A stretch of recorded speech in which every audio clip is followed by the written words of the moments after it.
पाऊस मागितला आणि निसर्गाने यावेळी खूप मोठी कृपा केली, पण ही कृपा करताना यवतमाळ जिल्ह्यातल्या काही भागांवर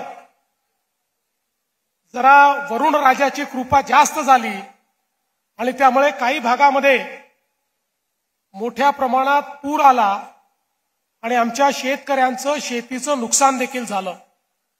मी आज या निमित्ताने यवतमाळ जिल्ह्यातल्या सगळ्या शेतकऱ्यांना आश्वस्त करतो, ज्यांचं नुकसान झालंय त्या प्रत्येक शेतकऱ्याला राज्य सरकार पूर्ण मदत करेल।